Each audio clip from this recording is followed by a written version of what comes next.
Hey traders, how's it going? It's Monday, October 21st. It's been a little while since I made a video, but I just wanted to make a real quick video today to explain one important thing. And as you know by now, if you've been watching this channel, I don't make videos just to make videos just for the hell of it. I always want to have a particular reason for making a video so that I don't make the same video over and over again, because I'm not just trying to create content just for the hell of it to get people to watch the channel, because, that's not really what I care about. I care about actually teaching people things. And so whenever there's something that happens that can be a teachable moment, that's the reason why I make new videos. And today, the lesson is, as the legend, the gambler himself, Kenny Rogers, once said, you got to know when to fold them.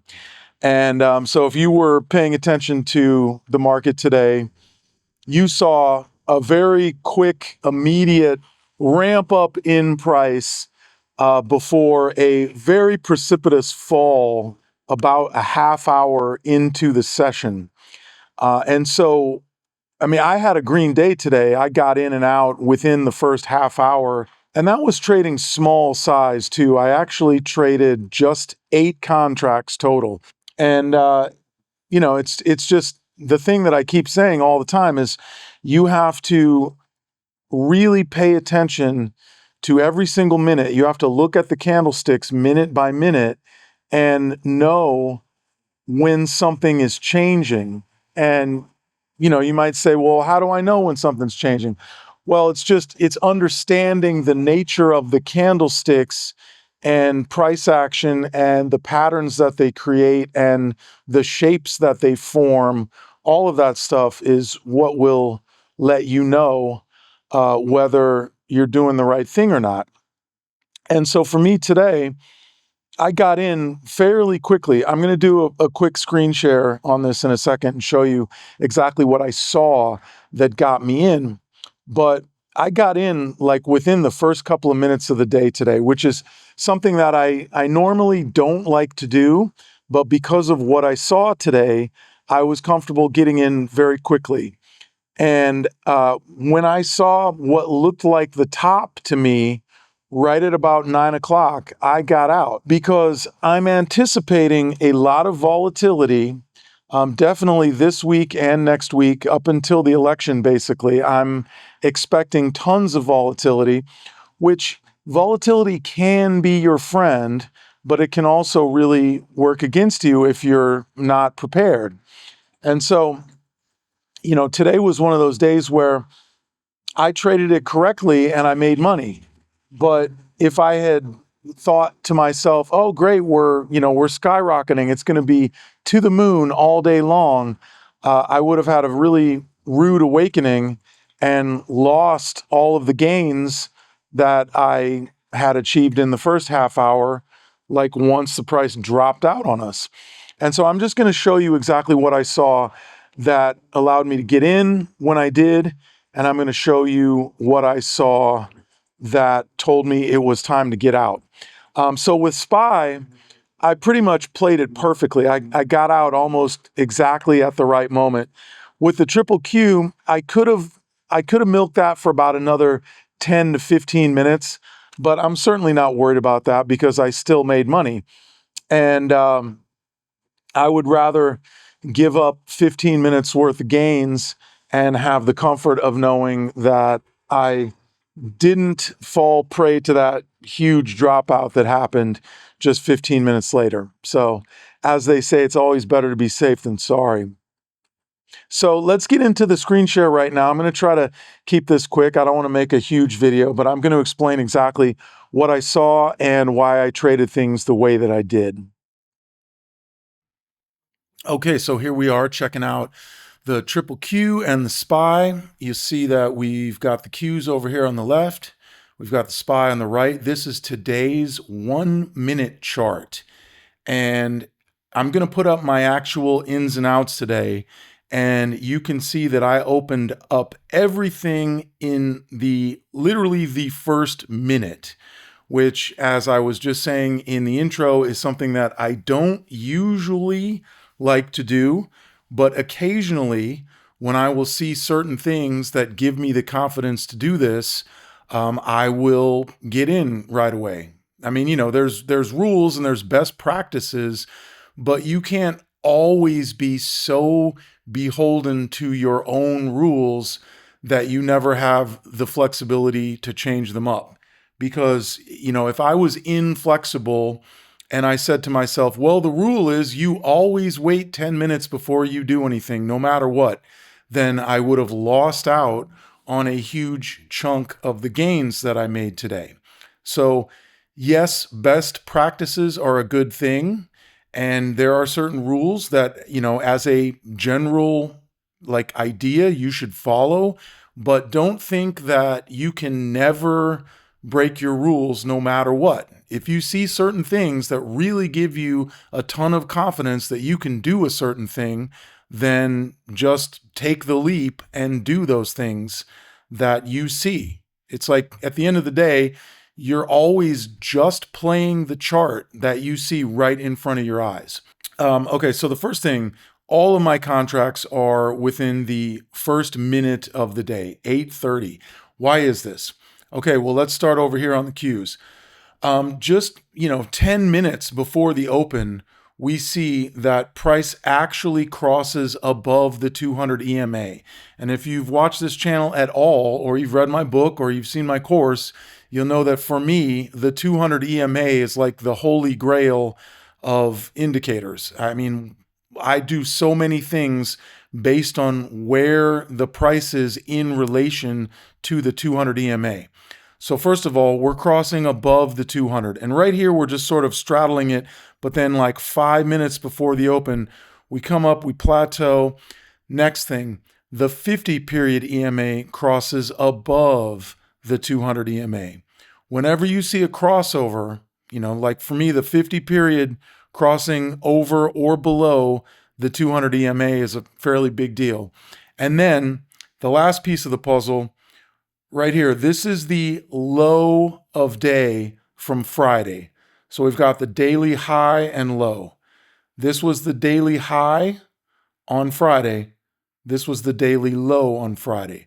So within the first minute of the day, we skyrocket up with this huge green candle and break up above Friday's low of day. So that's telling me right off the bat, it's strong. It's strong right out the gate. And because of that, I felt comfortable getting in with my contracts. You'll see that I started out with 3 here at 8:30:18, meaning 18 seconds into the day. I bought 3 contracts. That candle just kept getting bigger and bigger. So at 8:30:30, so 30 seconds into the first minute of the day, I added another one and then another one and another one. And then I opened up 2 contracts on the SPY in the first minute. The first one I opened up just 4 seconds after the bell rang. The second one I opened up 55 seconds into the first minute. So let's go over to SPY, and you'll see very similar things happening on the SPY. The only thing that we don't have over here is the interaction with the daily high and low, because we were already above Friday's low of the day. But a similar thing happened with price crossing up above the 200 about 10 minutes before the open. And then just right at the open, like literally the first minute of the day, the 50 crosses above the 200 EMA on SPY. We got this really big green candle the first minute of the day. And I said, okay, this is going to be a green day. SPY was not as intense as the Qs were. Qs was definitely a much stronger upwards trend for the first half hour, first 40 minutes of the day here. SPY took a little bit longer to get going, but then we did get it going with SPY. I mean, I traded this the way that I usually trade. I got in, and in this case, the one thing that I didn't do is I didn't actually add in. A lot of times what I'll do is I'll add in on slight pullbacks. So normally what I would have done is maybe get one or two contracts here. Then when it retraces, when I start to see the end of the retracement and we're coming back up, I'll add a few more right in here. I didn't do that today. On SPY, I just got two contracts and that was it. But that was fine because, you know, I still managed to make money on SPY. SPY was a really small trade for me. I didn't make that much on SPY. I made a lot more on the Qs, but still, green is green. And as I said, I'm keeping it real conservative this week and next week until all this election drama is over, because I figure that there's going to be a ton of really wild volatility. And I'm thinking more in terms of smaller size and also being a lot quicker with my ins and outs, which is why I was, you know, in quick and out quick today. But now I want to look at where I got out on my final contract on each one of these. So my last exit on the Qs was at 9:06 a.m. So if we look over on the Qs, 9:06 a.m. is right here, right on this huge green candle that bumps up against Friday's high of day. And so why did I get out my last contract right here? Well, a couple of reasons. The first reason is that a lot of times what you'll do is when you bounce up against a valid level, like a daily high or low of day, it will bounce off of that level, which is exactly what it did. Now, we did have a couple minutes where we shot up above the level, but ultimately we failed and came back down and broke below the level. I didn't know that this little move right here would happen. I thought that there was a good chance that this move right there would actually happen. And that's why I exited right here when I saw this nice big green candle. So not only did I get a real healthy pop on that options premium right here on that candle, but it's also happening right at a relatively important level. So I didn't want to play around. I wanted to lock in my profits. You know, I got all my contracts in this first minute, and then I closed between right here and right here. So I just bought everything, closed positions one at a time as we're coming up, closed my last position right here. And then ultimately, like 10 minutes later, we failed, price came down, and I would have been losing money all the way down here if I would have held on. Now let's look at SPY. My last exit on SPY was at 9:21 a.m. 9:21. 9:21 is this big red candle. So I actually closed at the 10-second mark of 9:21. So 10 seconds into this candle. So I closed pretty much right at the top of this candle. Why did I do this? Well, a couple reasons. First reason is that you see this descending pattern right here. That's, you know, this is not super obvious. This is a little bit more advanced as far as like being able to kind of read price action. But I am definitely getting weary of this action right here. The second thing that I looked at was the level of volume. So we've got these two descending candles where the red volume is getting bigger on each candle. And then the next we get a little green doji candle that's got a tiny amount of volume. And then the very next candle, we see a lot more volume coming in right away.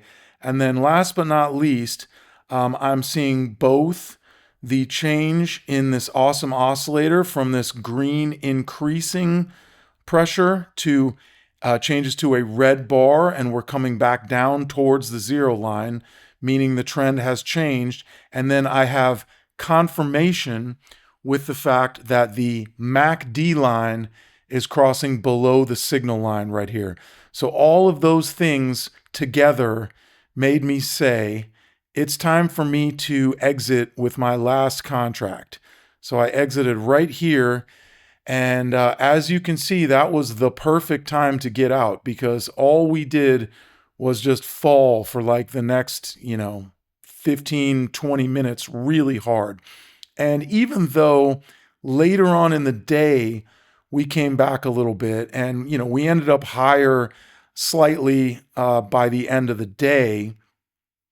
The last couple minutes of the day was decent, but still, even when you look at the way that the price action happened for the end of the day, I got out basically right here. And even though we came back at the end of the day, we were still considerably lower. So no matter what, I would have lost money, even if I would have held it until the end of the day. Like, let's say I had one more contract open, I would have lost a ton of money if I held it all the way down to here. I would have lost slightly less money if I kept it all the way to the end of the day and closed it, but I still would have lost money. But where I did actually close it, right around here, was actually the perfect place to close it. So I traded that, really, really well today. And my expiry was tomorrow. So that's another thing. When you're talking about you've only got like one more day until your expiry, you don't want to play around and let things run all day long.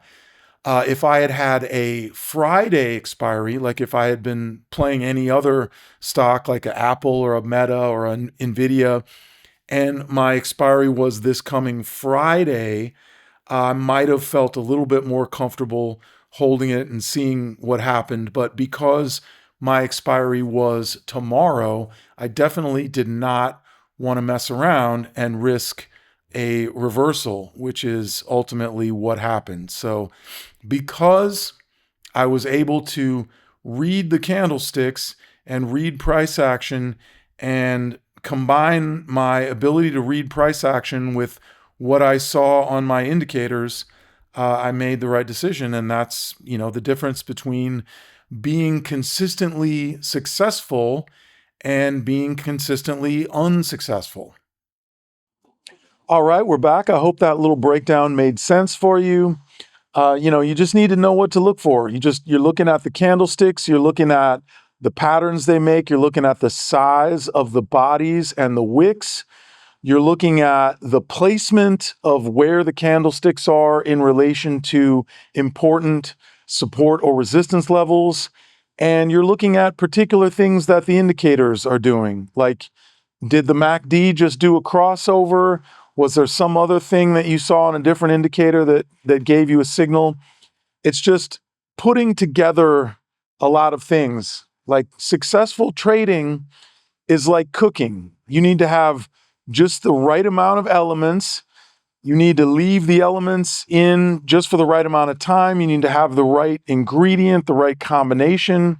Once you really get the hang of it, and once you sort of know what to look for, it becomes progressively easier and easier and easier day by day. So if you're having trouble, don't give up, just keep at it. Trade small, trade conservatively so that you don't blow up your account. Last thing you want to do is lose all your money, because then no more trading for you.